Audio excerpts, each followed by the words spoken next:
हमने last video में रजिया सुल्तान तक पढ़ लिया था कि कैसे रजिया सुल्तान अल्तुनिया से लड़ने भटिंडा जाती है और वहां पे उसको कैदी बना लिया जाता है। ठीक है, जैसे ही रजिया सुल्तान को बंदी बनाया जाता है, जो दिल्ली में बैठे तुर्क सरदार होते हैं ना, वो बहराम शाह को राजा घोषित कर देते हैं। ठीक है, तो इस तरीके से हम कुतुबुद्दीन से लेकर के रजिया सुल्तान पढ़ चुके हैं कि कैसे 1206 से 1240 तक का रूल हुआ। ठीक है, अब जैसे ही रजिया सुल्तान मरती है ना, तो बहराम शाह से लड़ने के लिए कोई भी बच्चा नहीं बचता है इल्तुतमिश का, कि अब बहराम शाह ना निडर हो जाता है बिल्कुल कि हाँ अब मेरे से लड़ने कोई भी नहीं आएगा, क्योंकि कोई बचा ही नहीं है, कोई लड़ने नहीं आएगा, तो ये आराम से ना निश्चिंत होके रूल करने लगता है। पर क्या होता है, जब जैसे उसको बंदी बना लेते हैं, जब रजिया सुल्तान वहां पे अपने हस्बैंड के साथ वापस आ रही होती है, लास्ट वीडियो में हमने पढ़ा था, जैसे ही रजिया सुल्तान अब वहां से भटिंडा से वापस आ रही होती है और हरियाणा में कैथल के पास पहुंचती है, वहां पे उसका भाई जो है या डाकू मिलके उसकी हत्या कर देते हैं। ठीक है, तो वहां पे रजिया सुल्तान और उसका हस्बैंड अल्तुनिया दोनों की डेथ हो जाती है, वो खत्म हो जाते हैं। इसके बाद से बहराम शाह का शासन शुरू होता है, जो बहराम शाह 1240 से 1242 तक 2 साल तक ये रूल कर पाया था। 2 साल में इसको भी मार दिया जाता है।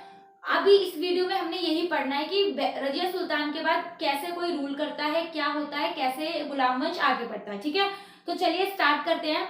रजिया सुल्तान के मरने के बाद या फिर कैदी बनाने से ही बहराम शाह को राजा घोषित कर दिया जाता है और उसका अप्रैल मई के बीच में राज्याभिषेक करा दिया जाता है। 21-20 अप्रैल को इसका राज्याभिषेक करा दिया जाता है कि अब ये राजा है, अब बहराम शाह, रजिया सुल्तान चली गई, इल्तुतमिश का बेटा होता है। ठीक है, बहराम शाह, तो कि भाई देख अब तेरी बहन मर गई है, तेरे भाई भी मर गए, तो तेरे को रूल करना है, तो ये राजा बन गया। ठीक है, अब ये सोचता है कि भाई ये क्या चल रहा है, कोई भी आता है बाहर से राजा को मार के चला जाता है, इतना आसान समझ रखा है क्या राजा को मारना? रुकनुद्दीन को मार दिया, रजिया सुल्तान को मार दिया। तो ये यही सोचते ना एक नया पोस्ट निकालता है जिसको कहते हैं नयाबे ममलिकात। ठीक है, नयाबे ममलिकात नाम का ये पोस्ट नया ये खुद ही बनाता है, जिसका मतलब होता है शासक का संरक्षण। तो जो भी राजा होगा उसकी जो रक्षा करनी होगी वो ये नयाबे ममलिकात करेगा। ठीक है, इसको बहुत पावरफुल, बहुत स्ट्रॉन्ग, बहुत हैवी इंसान को बनाया जाएगा जिससे राजा की रक्षा की जा सके किसी भी सिचुएशन में। और ये उस टाइम पे भी इस पोस्ट को इतनी इंपॉर्टेंस दी गई कि राजा के बाद अगर किसी की सबसे ज्यादा वैल्यू होगी ना, तो वो नयाबे ममलिकात की होगी। ठीक है, तो उस टाइम पे जो तुर्कान चहलगामी इल्तुतमिश ने निर्माण करा था, 40 अच्छे अच्छे नेताओं का, तुर्क सरदारों का जो ग्रुप होता था, उसका उस टाइम पे हेड था एतगिन। ठीक है, एतगिन पे वो जो तुर्क सरदार थे बहुत ज्यादा भरोसा करते थे, बहुत ज्यादा ब्रेव था, ये बहादुर था बहुत ज्यादा। तो पहला नयाबे ममलिकात एतगिन को बनाया गया। ठीक है, फर्स्ट नयाबे ममलिकात इसको बनाया गया था एतगिन को। ठीक है, अब क्या हुआ, चलो ठीक है, 1 साल धीरे धीरे करके 1 साल निकला, रूल कर रहा था, बढ़िया सब चल रहा था। लेकिन एतगिन को क्या लगा कि भाई राजा को मैं संभालता हूँ, राजा का सब कुछ मैं ही देखता हूँ, तो ये ना अपने आप को राजा से भी बड़ा समझने लगा। ठीक है, कि भाई मैं तो राजा से भी बड़ा हूँ। तो इससे क्या हुआ, बहराम शाह को ना बहुत जेलसी होने लगी, मतलब बहुत ज्यादा उसको इनसिक्योरिटी होने लगी कि ये क्या कर रहा है, मतलब इसको मेरी रक्षा के लिए बनाया गया और ये मेरे से भी ज्यादा बड़ा बन के दिखा रहे हैं, ऐसे करेगा ये। तो वो बहुत ज्यादा गुस्से में रहने लगा और इसी गुस्से में आकर के एक दिन एतगिन की हत्या कर दी बहराम शाह ने। मतलब बहराम शाह ने अपने ही पहले फर्स्ट नयाबे ममलिकात को मार डाला, खुद ही इसकी हत्या कर दी। ठीक है, उससे तुर्क सरदारों के बीच में ना बहुत ज्यादा खलबली सी मच गई, और भाई हमारे तुर्क सरदार का नेता, हमने तेरी रक्षा के लिए उसको दिया है, तूने उसको ही मार डाला। तभी उस टाइम पे क्या होता है ना, मंगोल वगैरह जो मंगोल लोग होते हैं ना, वो अटैक कर देते हैं लाहौर, मुल्तान, सिंध की साइड। ठीक है, तो लाहौर का एरिया उनके कब्जे में भी हो जाता है, मतलब मुल्तान बिल्कुल बॉर्डर तक यहाँ तक आ जाते हैं, बिल्कुल यहाँ पर लाहौर उनके कब्जे में हो जाता है मंगोलों के। तो उस टाइम पे बहराम शाह का एक वजीर होता है मुजाउद्दीन। ठीक है, मुजाउद्दीन सोच रहा था कि ये हटा यार, इसे बहराम शाह को मारो, तुर्क सरदारों को मारो, मेरे को राजा बनना है। तो ये अपने उस दिमाग में था। खैर ये इसके दिमाग में चल ही रहा होता है, इतने में मंगोलों का आक्रमण हो जाता है। ठीक है, अब मंगोलों से आक्रमण से बचाने के लिए वजीर अपने मुजाउद्दीन को भेजता है और ये तुर्क सरदारों को भेजता है। तो वहां पे पता है मुजाउद्दीन क्या करता है, जो उसके साथ तुर्क सरदार गए होते हैं ना, ये उन्हीं की हत्या कर देता है। मतलब उन जो उसके फ्रेंड्स होते हैं, जो उसके साथी गए हैं लड़ने के लिए, ये उन्हीं को ही मार डालता है। अब वहां पे लोगों को क्या लगता है, जो तुर्क सरदार वहां पे बाकी बचे होते हैं, जो तुर्क सरदार होते हैं, उनको लगता है कि भाई बहराम शाह ने हमको मरवाया है, मतलब तुर्क सरदारों को बहराम शाह ने मरवाया, क्योंकि कोई भी वजीर तो राजा के कहने पे काम करेगा ना, तभी मारेगा, अगर राजा ने कहा होगा तभी मारेगा वो। तो उनको इतनी गुस्सा आती है कि वो बहराम शाह को ही पकड़ते हैं और बहराम शाह को ही मार डालते हैं, मतलब अपने राजा को ही मार डालते हैं। ये सब किसकी वजह से होता है, मुजाउद्दीन की वजह से, जबकि ऐसा कुछ भी नहीं होता। बहराम शाह ने तुर्क सरदारों को मारने के लिए नहीं बोला होता, ये सब मुजफुद्दीन ने ही किया होता है, ठीक है। अब यहाँ से जो है बहराम शाह मर गया इसी तरीके से, मतलब उसने एतगीन को मारा और तुर्क सरदारों का गुस्सा इस रूप में निकला कि उन्होंने अपने राजा बहराम शाह को ही मार डाला। तो बहराम शाह यहाँ पे मर जाता है इस तरीके से, बस ये 2 साल ही रूल कर पाता है। इसके बाद जो नया नेता बनता है, सॉरी नया राजा बनता है, वो होता है मसूद शाह। ये इल्तुतमिश का पोता होता है, पोता, ठीक है। जो रुकनुद्दीन था ना, रुकनुद्दीन की पहले हत्या जब रजिया सुल्तान वो लाल कपड़े पहन के गई थी चौक में सबसे करने में, रुकनुद्दीन की हत्या करवा देती है। उस रुकनुद्दीन का लड़का था ये मसूद शाह, जिसने भी केवल 4 साल ही रूल करा था, ठीक है। इल्तुतमिश का पोता था ये मसूद शाह। अब लोग क्या करते हैं, बहराम शाह मर गया, बहराम शाह की हत्या तो खुद ही कर दी, और फिर ये तुर्क सरदार खुद ही इल्तुतमिश के पोते और रुकनुद्दीन के बेटे मसूद शाह को राजा घोषित कर देते हैं कि अब हमारा राजा मसूद शाह है, ठीक है। अब ठीक है, ये रूल कर रहा है, सब कुछ है। इसमें जो मुजावुद्दीन होता है ना, इसको अमीर आखुर की पोस्ट दी जाती है मुजावुद्दीन को बहुत ज्यादा, ठीक है। अब जब मसूद शाह रूल कर रहा होता है ना, तो इस टाइम पे ना वो जो मुजावुद्दीन होता है, जो इस टाइम पे बहराम शाह के टाइम पे उन्हें हत्या करी थी, उसको अच्छी पोस्ट मिली होती है, तो ये उस टाइम पे भी तुर्क सरदारों को मारने की कोशिश करता है। मतलब बहुत स्मार्ट बन रहा होता है, मतलब बहुत ज्यादा तेज चलने की कोशिश कर रहा होता है कि अच्छा मैं तुम्हें बताऊंगा ये वो, मतलब उनके ऊपर हुक्म चलाना टाइप ऐसे कर रहा होता है। तो तुर्क सरदारों को आती है गुस्सा कि भाई तू क्या कर रहा है, तू क्यों इतना बन रहा है, तू है तो हमारे बीच में से ही, जैसे हम एक नॉर्मल जो भी हम है तो तू भी भाई, हमारी पोस्ट भी तो बराबर है, तो तू क्यों हमसे ऊपर उठना चाहता है, क्यों इतना तेज चलता है, तू है तो हम लोग और सारे बराबर ही है ना, तो तेरे को क्या है। तो वो नहीं मानता, वो फिर भी अपनी चीजें आगे कंटिन्यू रखता है, वो उसकी हत्या कर देते हैं। वो जो मुजावुद्दीन होता है उसको मार डालते हैं, इसका वजीर होता अमीर आखुर बना देता है उस टाइम पे मसूद शाह, तो उसकी वो हत्या कर देते हैं, ठीक है। उस टाइम पे ये इसका पूरा नाम होता है अलाउद्दीन मसूद शाह, ठीक है। तो उसी टाइम पे ना जो एक होता है बलबन ना इल्तुतमिश के टाइम से चलता आ रहा है, ठीक है। बलबन जो है ना इल्तुतमिश के टाइम से चलता आ रहा है। 1236 में इल्तुतमिश ने बलबन को बहुत अच्छी पोस्ट दी थी। अब वो अमीर आखुर तो नहीं थी, बट एक उससे छोटी पोस्ट थी। उसके बाद इसको सबसे ज्यादा जो पहचान मिलती है ना, वो नसीरुद्दीन महमूद शाह के टाइम पे मिलती है, ठीक है।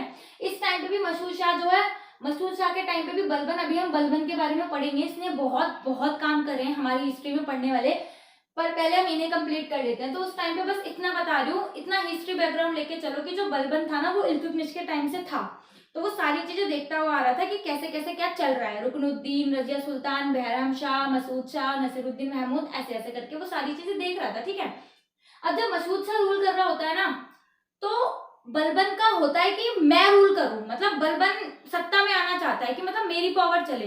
तो ये क्या करता है, ये नसीरुद्दीन महमूद शाह के साथ मिल जाता है और इसकी माँ के साथ, नसीरुद्दीन महमूद की माँ के साथ और नसीरुद्दीन मिलके ना मसूद शाह को हटा देते हैं।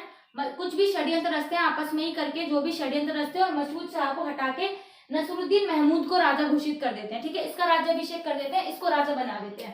कहते हैं ये सही रूल नहीं कर रहा है, इसको रूल करना नहीं आता, मुजावुद्दीन की हत्या हो गई, इतनी बड़ी बड़ी पोस्ट पे लोग बैठे तो उनको मरवा डाल रहा है, भैया ये क्या करेगा, कहाँ का राजा है, ये क्या है, ऐसी बातें बना देते हैं। और मसूद शाह को हटा के नसीरुद्दीन महमूद को अब ये राजा बना देते हैं, ठीक है। अब नसीरुद्दीन जब महमूद बना है ना, ये 1246 में बना है, ठीक है। 1246 से लेकर 1265 66 ही आ जाता है। करीब करीब नसीरुद्दीन महमूद ने 20 साल तक रूल करा, ठीक है। हिस्ट्री में करीब नसीरुद्दीन महमूद ने 20 साल तक रूल करा। अगर हम ये ठीक से पढ़े हिस्ट्री को, तो हमें पता चलेगा जो नसीरुद्दीन महमूद था ना, वो बलबन की मात्र एक कठपुतली था। रूल तो कहने के लिए तो प्रजा के सामने राजा नसीरुद्दीन महमूद है, लेकिन उसके पीछे रूल करने वाला जो था ना, वो बलबन था, ठीक है। तो उस टाइम पे अब देखो, नसीरुद्दीन महमूद और बलबन ने मिलकर तो मसूद शाह को हटाया है, तो ऑब्वियसली नसीरुद्दीन का संरक्षण यानी कि नायाब ममलिकत उस टाइम पे बनाया गया बलबन को। तो नसीरुद्दीन महमूद के बाद अगर किसी की भी सबसे ज्यादा इंपॉर्टेंट पोस्ट थी, तो वो थी बलबन की, यानी कि नायाब ममलिकत की। जैसे अभी हमारे प्रेजेंट टाइम में अगर राष्ट्रपति को कुछ काम करना होता है या जो भी करना होता है ना, राष्ट्रपति को प्रधानमंत्री की सलाह लेनी पड़ती है, ठीक है। तो अगर प्रधानमंत्री किसी भी चीज को मना कर दे, तो राष्ट्रपति वो कर नहीं सकता, भले उसको विचार विमर्श करने के लिए दोबारा दे सकता है, पर कर नहीं सकता।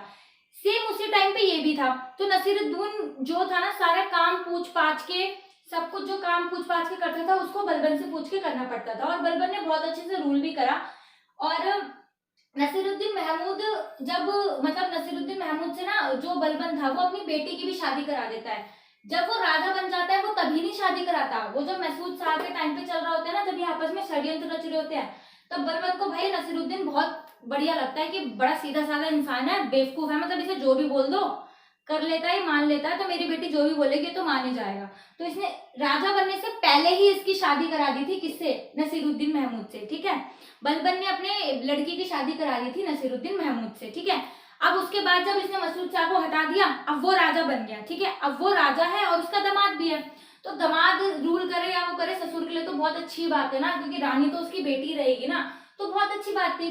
जो लोगों के सामने फेस था वो नसीरुद्दीन महमूद का था, लेकिन उसके पीछे रियल में रूल करने वाला वो बलबन था, ठीक है। अब सब कुछ बढ़िया चल रहा था, जैसे बलबन कहता था ये कर रहा था, बढ़िया है, बहुत अच्छे से। नसीरुद्दीन महमूद के टाइम पे मंगोलों के आक्रमण हुए, बचा लिया भाई, दिमाग था बलबन ने, बहुत बढ़िया लगा के बचा लिया, ठीक है। लेकिन एकदम से क्या हुआ, 20 साल होने वाले थे इसको पूरे, करीब करीब 1265 के एंड में एकदम से नसीरुद्दीन की डेथ हो जाती है, ठीक है, एकदम से वो मर जाता है। तो यहीं पे शमशी वंश भी खत्म हो जाता है, मतलब कि अभी तक जो राजा बनते आ रहे थे ना वो इल्तुतमिश का ही तो था, इल्तुतमिश शमशी वंश का था। तो इल्तुतमिश, रुकनुद्दीन, रजिया सुल्तान, मसूद शाह, ये सारे जो थे शमशी वंश के आ रहे थे। यहाँ पे शमशी वंश खत्म हो जाता है, क्योंकि अब जो भी है ना कोई भी इल्तुतमिश के खानदान का नहीं आएगा, क्योंकि बलबन तो अलग ही था ना।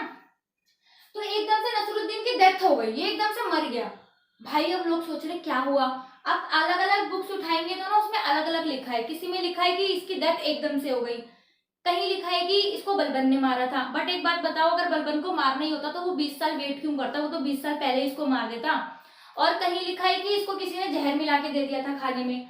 अब पता नहीं कितनी सच्चाई है इस बात में, बट 1265 में वो मर जाता है, ठीक है। अब बात रहती है कि अब किसे राजा बनाए, अब किसे राजा बनाए, किसे राजा बनाए। जो तुर्क सरदार थे, देखो वो भी नयाब ममलिका तो तुर्क सरदारों में से मिलके बनाया जाता है। तो जो सारे तुर्क सरदार हैं भाई वो डिसाइड करते हैं कि बलबन को ही राजा बनाया जाए, क्योंकि भाई वो इल्तुतमिश के टाइम से काम कर रहा है, बढ़िया काम कर रहा है, 20 साल उसने इसको खींच दिया, इतना रूल करा दिया। बलबन की एज भी काफी थी, एक्सपीरियंस था, क्योंकि देखो इल्तुतमिश के टाइम से है ना, और 20 साल इसने भी रूल करवाया है।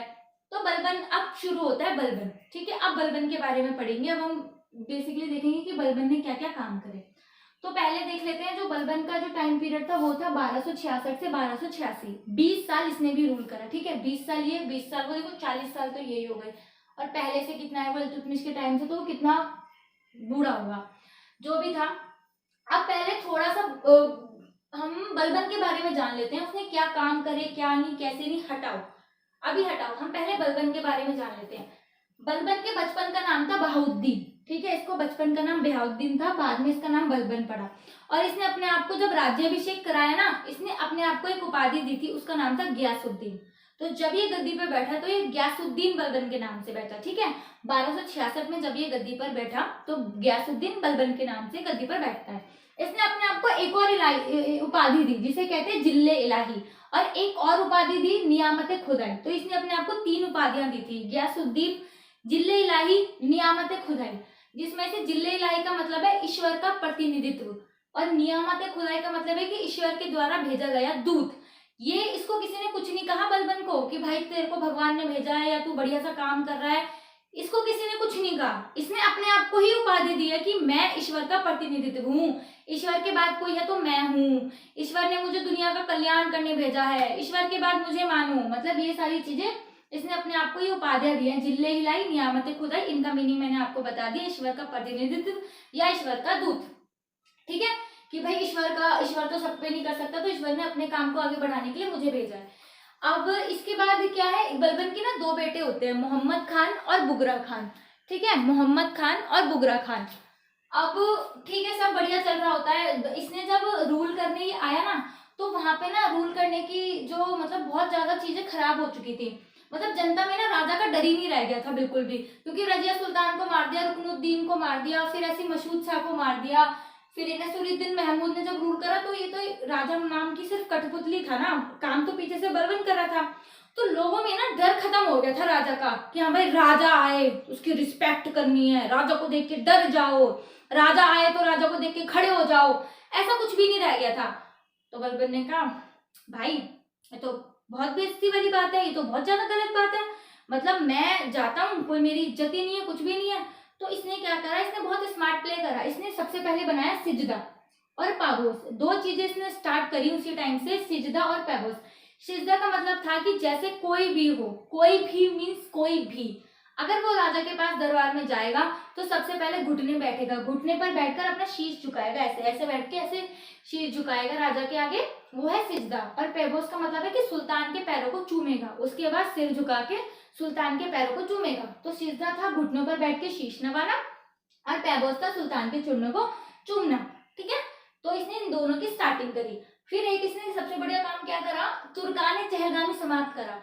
वो जो बनाया था ना इल्तुतमिश ने 40 सरदारों का ग्रुप, बढ़िया बढ़िया सरदारों का, उसने उसको ही खत्म कर दिया। अब देखो ये भी तो उन्हीं में से एक ही था, ये भी तो तुर्कान चहलगामी में था ना कभी, बल्कि नया पे ममलिकत भी बनाया गया था। तो इसने खत्म क्यों करा, पता है खत्म क्यों करा, इसने बहुत स्मार्ट प्ले करा था। क्योंकि जब भी किसी राजा की हत्या होती थी ना, ये तुर्कान तुर्क सरदारी करते थे, या उनमें से कोई उठा के नेता बनाए गए यही हत्या करते थे और आगे राजा बन जाते थे। क्योंकि देखो बलबन भी तो उन्हीं में से एक था और उसने भी मार दिया और अब खुद राजा बन गया। तो जो उसने चहलगामी बना रखी है, तो ऐसा नहीं हो सकता कि कोई उसमें से आएगा और इसको मार डालेगा बलबन को। तो उसने कहा अरे यार हटाओ इसको, खत्म करो। इसने खत्म कर दी कि तुर्कान चहलगामी कोई नहीं बनेगा, और जो जिसके लायक होगा उसके अकॉर्डिंग उसको पोस्ट दी जाएगी। तुम सिर्फ तुर्क सरदार हो इसलिए मैं तुम्हें पोस्ट दे दूं, ऐसा नहीं होगा। तो इसने तुर्कान चहलगामी खत्म कर दी। ठीक है, और वो जो नौरोज ईसाइयों का एक त्योहार है ना, नौरोज पारसी धर्म का, शायद पता नहीं किसका, नवरोज या नौरोज, इसकी शुरुआत भी बलबन ने करी थी। ठीक है, देख लेना, इसको कहीं पर नवरोज भी लिखा है और कहीं भी नौरोज, तो जो उसकी शुरुआत है वो बलबन ने करी थी। ठीक है, फिर इसने लोह व रक्त की नीति अपनाई थी। ठीक है, याद रखना, पहला गुलाम वंश का या फिर दिल्ली सल्तनत का लोह व रक्त की नीति अपनाने वाला शासक कौन था, वो बलबन था। उससे पहले हमें पढ़ते हैं कि लोह व रक्त की नीति थी क्या। लोह व रक्त की नीति मतलब कि मान लो, अब पहले क्या करते हैं, पहले ना न्याय राजा के मूड पे डिपेंड करता था।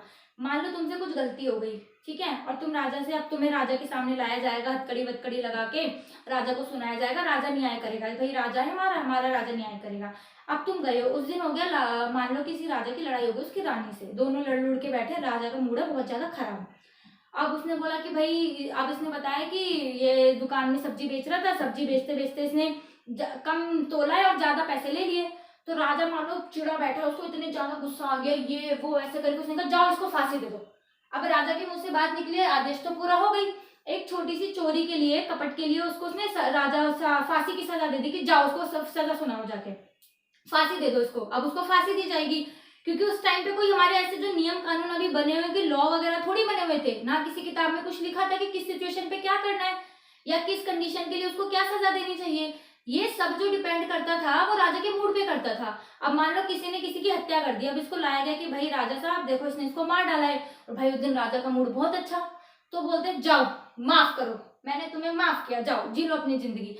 तो एक छोटी सी चोरी करने वाले को तो तू फांसी दे रहा है, ठीक है, और वहीं पे अगर किसी ने किसी की हत्या कर दी तो उसको छोड़ रहा है। तो ये सारी चीजें ना डिपेंड करती थी राजा के मूड पर। लेकिन बलबन से पहले तक बलबन ने लोह व रक्त की नीति अपनाई कि मतलब अगर तुमने कुछ गलती करी तो तुम्हें लोहे जैसा पनिशमेंट दी जाएगी, लोहे जैसा पनिशमेंट। अगर तुमने मानी तो ठीक, नहीं तो तुम्हारा सर कलम कर दिया जाएगा। ठीक है, छोटी सी चीज है, कुछ भी गलती करो, छोटी बड़ी चीज करो, तुम्हें सजा मिलेगी लोहे के जैसी। ठीक है, लोहे के जैसी सजा मिलेगी। नहीं मानी, कुछ दिक्कत करी, उंगली करी, तो तुम्हें सीधे कलम कर दिया जाएगा। इसको कहते थे लोह व रक्त की नीति। Basically he was very strict, बहुत ज्यादा स्ट्रिक्ट था वो पनिशमेंट को लेके, लड़ाई लड़ाई मार वार को लेकर के बहुत ज्यादा स्ट्रिक्ट था, इसलिए लोह व रक्त की नीति बोलते हैं। और उस टाइम पे ऐसा भी था कि राजस्थान गुजरात का कुछ एरिया था, वहां पे मेवाती लोगों का उस टाइम पे शासन था। तो वो मेवाती लोग क्या करते थे, जो गरीब होते थे, मजदूर होते थे, छोटे किसान होते थे, आदिवासी होते थे, उनकी लड़कियों को वो ले लेते थे, मतलब उठा लेते थे या खरीद लेते थे, जो भी है। फिर इनका ना व्यापार करते थे, मतलब कि इनको बाहर की कंट्रीज में बेचा जाता था।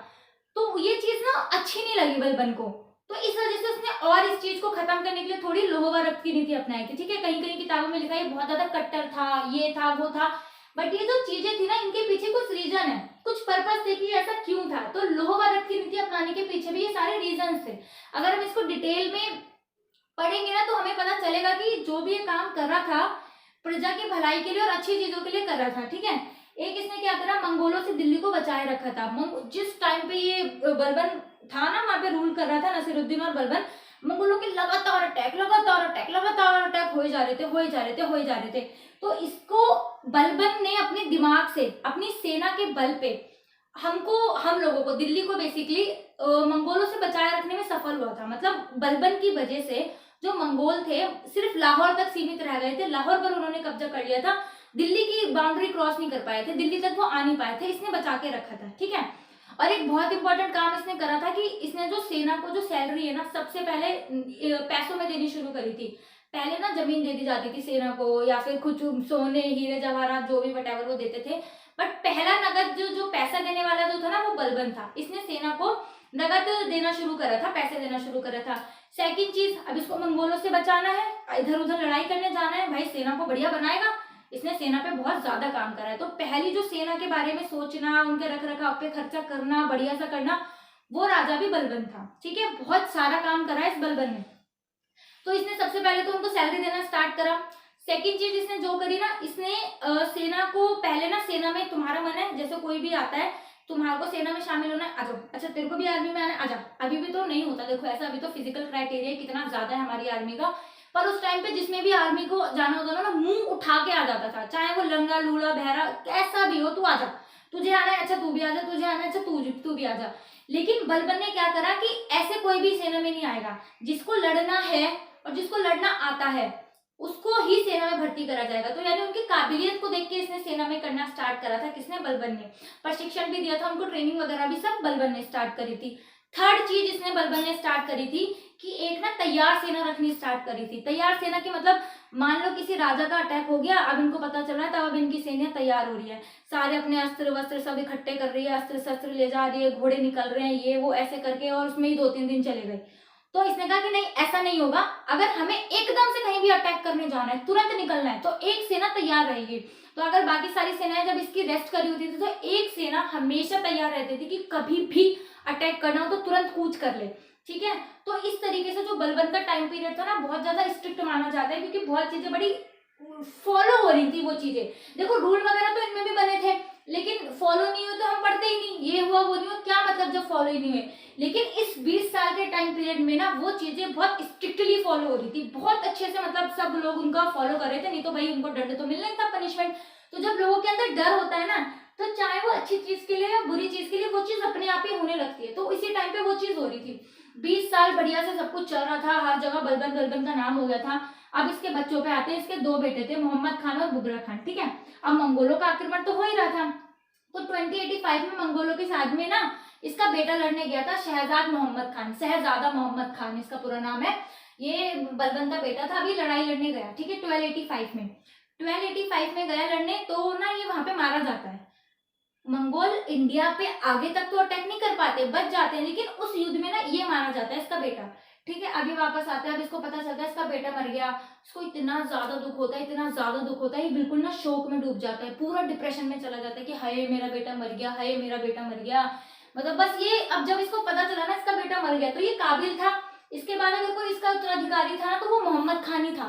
पहले ही राजा बता देते हैं कि मेरे मरने के बाद देखो ये राजा बनेगा, तो ये मोहम्मद खान ही था, बट अब ये मर गया। अब इसको इतना दुख है, मेरा बच्चा मर गया, मेरा बेटा मर गया, मेरा बेटा मर गया, तो इसको इतना ज्यादा दुख हो गया, इतना ज्यादा डिप्रेशन में चला गया कि बेटे के मरने की वजह से यही मर गया। अगर आपसे एक क्वेश्चन पूछा जाता है, ये आ भी चुका है, कि अगर बेटे के शोक में मरने वाला पहला राजा कौन था, तो वो बलबन था। कि ये सिर्फ, इसको कोई बीमारी नहीं थी, इसको कुछ भी नहीं था, ये सिर्फ इसलिए ही मरा था क्योंकि इसको इतना ज्यादा ही डिप्रेशन में चला गया था, इतना ज्यादा इसको शोक हो गया था कि इसका बेटा मर गया। तो अपने बेटे की गम में इतना ज्यादा इसको दुख हुआ, इतनी बेटे की दुख में मरने वाला पहला राजा कौन था, बलबन था। तो ये किसी राजा के अटैक से नहीं मरा, कोई बीमारी से, किसी के हमले से, किसी के अटैक से, किसी से कुछ नहीं मरा, लेकिन बेटे के दुख ने इसको इतना ज्यादा अंदर तक तोड़ दिया था कि ये बेटे के दुख में मर गया। तो बेटे के दुख में मरने वाला पहला राजा बलबन था, बेटा था मोहम्मद खान, ठीक है, शहजादा मोहम्मद खान। तो यहाँ से जो है 1286, फिर भी इसने 2 साल मतलब 20 साल रूल करा, और 1286 तक इसने हिस्ट्री को पहुंचा दिया, ठीक है। तो आज यहाँ पे 1286 तक इतना ही ध्यान देते हैं। अब सिर्फ 4 साल है जिसमें 2 रूलर और आएंगे, इसको नेक्स्ट वीडियो में खत्म करके हम गुलाम वंश को खत्म कर देंगे, ठीक है। तो बलबन का बस ये इतना ही था, ठीक है।